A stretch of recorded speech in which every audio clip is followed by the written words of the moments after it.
And it is May, and look, we have no sleeves.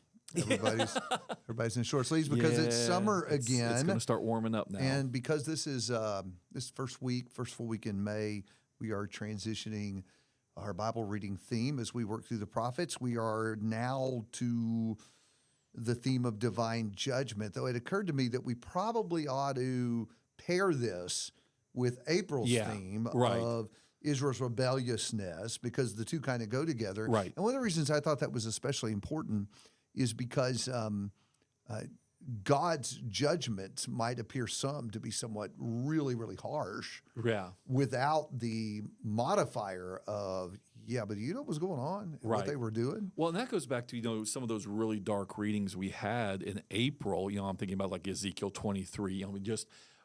They're ugly. It's hard to read, but part of it is, part of the point of doing that is so when you get the judgment, God wasn't trigger happy. God was not irrationally angry. It wasn't the response to one thing that happened in their history. It's whole history. If you'll do the hard work of reading what God has recorded about their rebelliousness, then you should be able to then step back and confess God's judgment is just. Yeah, that's a hard thing to again in our age. We don't like to think about that, but this is as much scripture as anything else. Yeah, without running too far down that rabbit trail, we don't think about that because we don't like to even think about anything being sinful.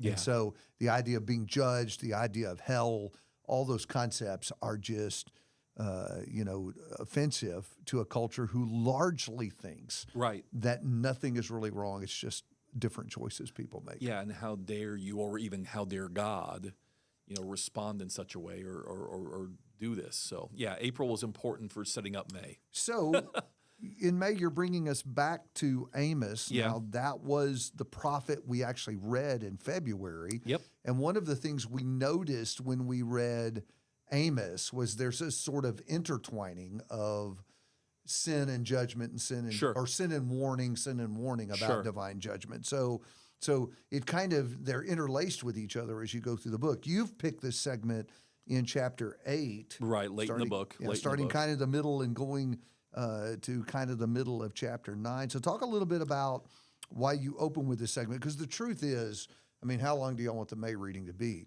So much of the prophets is about divine judgment.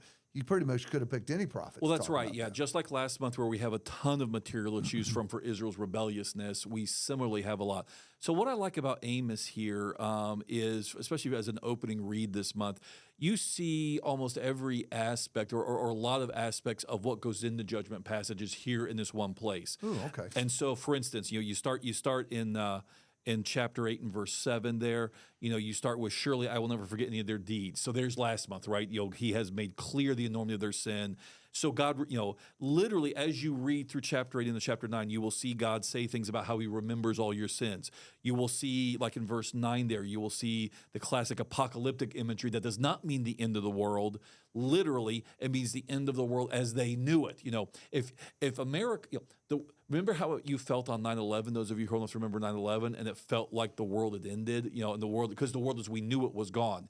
Going to the airport was never the same again. And I'm not being flippant. After 9/11, wouldn't know, but I'll ride with you on that. Sorry about that. Well, yes, for those of us who do fly, there were literally. I can remember, light security. I can remember getting on planes and not even being checked before 9/11. And now, it's like this a CIA inquisition, to get through things. So a world ends as they know it. So that's why the language is so dramatic.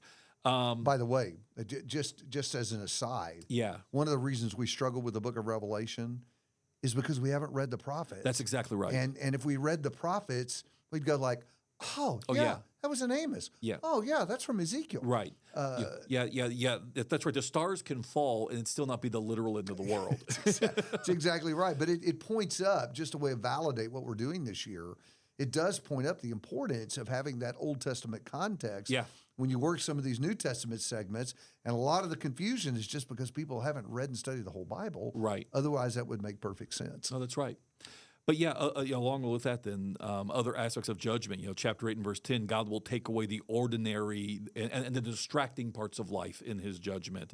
Verses 11 and 12 of chapter 8, part of judgment, of God's judgment, is giving people the natural consequences of how they have been living. You move into chapter 9, the first 4 verses or so. There is no escape from God's judgment. You think that you're going to be able to hide, get out of it, reason, rationalize. There is no escape from God's judgment. Verses 5 and 6, judgment actually is part of how God affirms that He is God. That's a hard thing for us to accept.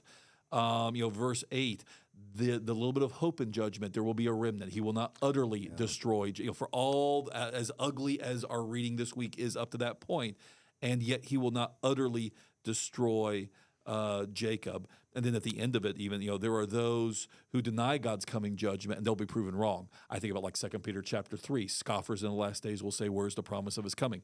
Nothing new about that. Here we are in Amos, and even back when we were talking about the fall of Samaria or Jerusalem, people would scoff when prophets would say the end comes, and God says, no, the end really will come. So this is a great initial reading where almost all the various aspects of what a judgment passage can involve are right here. It's like a theme within a theme. Correct. Because you take the judgment theme now and say, when you read about judgment, you might see this, you might see that, or you might see this other thing. Yeah, we could spend a week on each of those themes, except we only got 4 weeks. But we could spend, a lot of time on each of those sub themes under judgment. So that's really the thing to think about as you're reading through this segment of Amos. Hopefully, again, because you read it earlier in February, but to think about these different kinds of judgment themes that will pop up reading through the prophets. Remember, our goal in this is to make the prophets more attainable to us, to be able to read them a little bit better. And so this is another little part to break down. What kind of judgment theme? Right. I can recognize the judgment language, but what kind of judgment theme is this that we're working with here? And David, to that point, if you're sitting there this week saying, "Oh, I read Amos back in February. I don't need to read it again now this week, this month." Or I don't need to spend much time reading it because I already read it in February. No, this is an opportunity to go back and study it, do a deep dive, because especially if the prophets haven't been your thing, you've probably missed some of what you could be, getting into your bones, getting into your mind about how God views the world. And so, I encourage you to really spend some time. Don't just sit there and say, I've already read this. Yeah, we got a lot of catching up to do on the prophets. We can't do too much reading in the prophets here in 2024.